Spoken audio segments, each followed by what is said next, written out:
Have you ever felt that icy grip of fear? That feeling that stops you dead in your tracks, whispering doubts and what-ifs into your ear? It could be the fear of public speaking, of starting a new business, of asking for that raise, or even just the fear of the unknown. We've all been there. Our hearts race, our palms get sweaty, and our minds go blank. For a long time, I thought fear was a wall, an insurmountable barrier telling me to turn back. But what if I told you that fear isn't a wall? What if it's actually a doorway? Welcome, everyone. Today, we're embarking on a journey together, a journey to reframe our relationship with fear. We're not going to try to eliminate it. That's impossible and, frankly, not even helpful. Fear is a natural, primal human emotion designed to keep us safe. The problem isn't the fear itself, it's what we do when it shows up.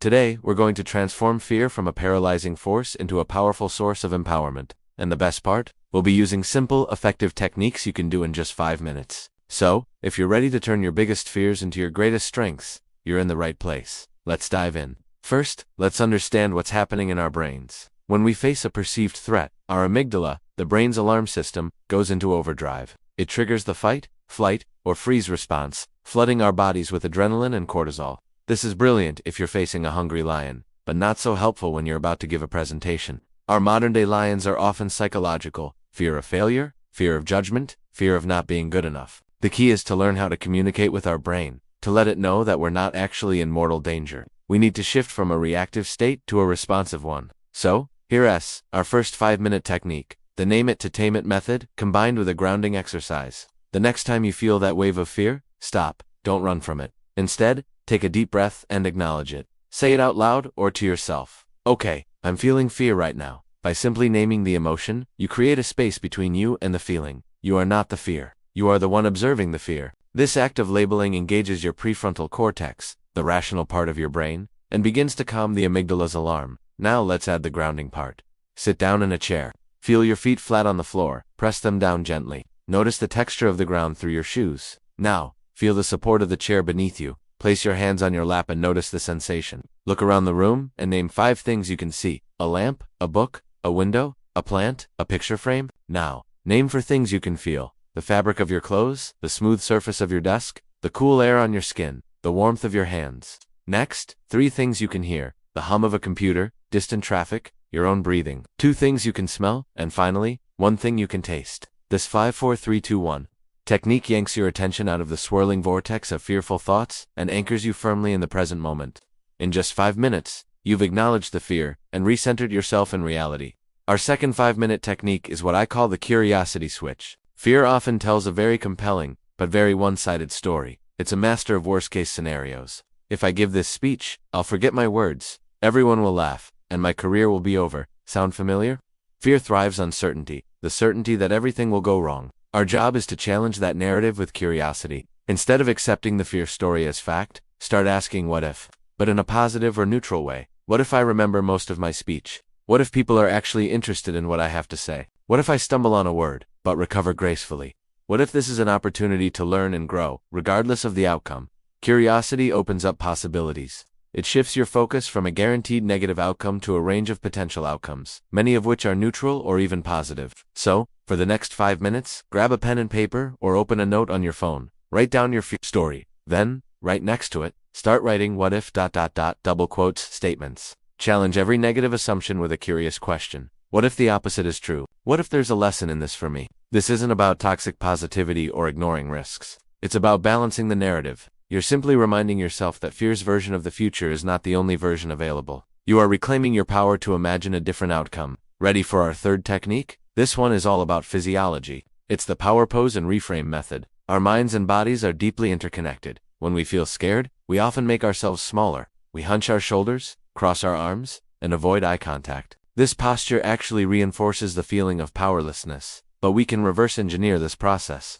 Social psychologist Amy Cuddy's research has shown that adopting power poses, expansive, open postures for just a couple of minutes can increase feelings of confidence and decrease feelings of stress. So, find a private space, like a bathroom stall or an empty office. For 2 minutes, stand tall. Put your hands on your hips like a superhero, or raise your arms in a V shape like you've just won a race. Puff out your chest, lift your chin, and smile. It might feel silly at first, but stick with it. While you're holding this pose, we'll add the reframe part. The physical sensations of fear, the racing heart, the butterflies in your stomach, are identical to the physical sensations of excitement. The only difference is the label we give them. So, as you feel your heart pounding, instead of saying I'm so scared, reframe it. Say out loud, I'm so excited. My body is getting ready for this challenge. This energy is here to help me perform at my best. By combining a powerful physical posture with a powerful mental reframe, you are literally teaching your body and mind to interpret these signals not as a threat, but as fuel for action. This whole process takes less than 5 minutes and can completely change your state before a high-stakes event. Our fourth technique is called Shrink the Monster. Fear often feels like this huge, vague, overwhelming monster lurking in the dark. It's the fear of failure or the fear of rejection. These concepts are too big to fight. To gain power over them, we need to get specific. We need to drag the monster out into the light and see it for what it really is. So, take 5 minutes and ask yourself, what am I actually afraid of? Don't stop at the first answer. Dig deeper. For example, I'm afraid of starting my own business. Why? Because I'm afraid it will fail. What does failure look like? Specifically, I'll lose my savings. Okay, how much savings? $20,000. And what would happen then? I'd have to get another job. Could you get another job? Yes, probably. So the monster isn't some vague failure, it's the specific, manageable risk of losing a certain amount of money and having to find a new job. When you define it, you can plan for it. You can create a contingency plan. You can see that even the worst-case scenario is something you could likely survive and recover from. By breaking the big, scary fear down into smaller, specific, definable components, you transform an overwhelming monster into a series of manageable problems. It's no longer an emotional battle, it's a logistical one. And that's a game you can win. Finally, our fifth technique is the action compass. Fear wants you to freeze. It wants you to stay exactly where you are, where it's safe. The ultimate antidote to this paralysis is action. Not a giant, terrifying leap, but a tiny, manageable step. Empowerment doesn't come from thinking your way out of fear. It comes from acting your way through it. Your fear is actually a compass, pointing directly toward the thing you need to do to grow. So, our final 5-minute exercise is to identify the smallest possible action you can take in the direction of your fear. If you're afraid of public speaking, that small step isn't signing up for a TED Talk. It's rehearsing your first sentence in front of a mirror. It's recording yourself on your phone for 30 seconds. If you're afraid of networking, it's not walking into a room of 500 people. It's drafting a 1-sentence email to a former colleague just to say hello.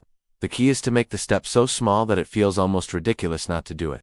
This creates momentum. Each tiny action you take builds a little bit of evidence for your brain that you are capable, that you are in control. It proves the fear story wrong, not with words, but with deeds. In 5 minutes, you can identify and even take that first tiny step, turning the tables on fear and using its energy to propel you forward. So, let's recap our 5-minute power tools. 1. Name it to tame it with the 5-4-3-2-1 grounding exercise to calm your nervous system. 2. The curiosity switch to challenge fear's narrative and open your mind to other possibilities. 3. Power pose and reframe to change your physiology and reinterpret stress as excitement. 4. Shrink the monster by getting specific about what you're actually afraid of. And 5. The action compass to take one tiny manageable step forward. Remember, the goal isn't a life without fear. It's a life where fear is no longer in the driver's seat. It's a life where you see fear as a signal, a source of energy, and a compass pointing you toward your own growth. These techniques are simple, but they are not a one-time fix. They are practices. The more you use them, the stronger that muscle becomes. You are building a new neural pathway, a new response to an old trigger. You are training yourself to be the leader of your own life. Thank you so much for spending this time with me today. I truly hope these techniques serve you well on your journey. If you found this video helpful, please give it a thumbs up, and consider subscribing to the channel for more content on personal growth and empowerment. I'd love to hear from you in the comments. Which of these techniques are you going to try first? Or do you have your own method for transforming fear? Let's continue the conversation. Go out there, face your fears, and unlock the incredible power that lies just on the other side. You've got this.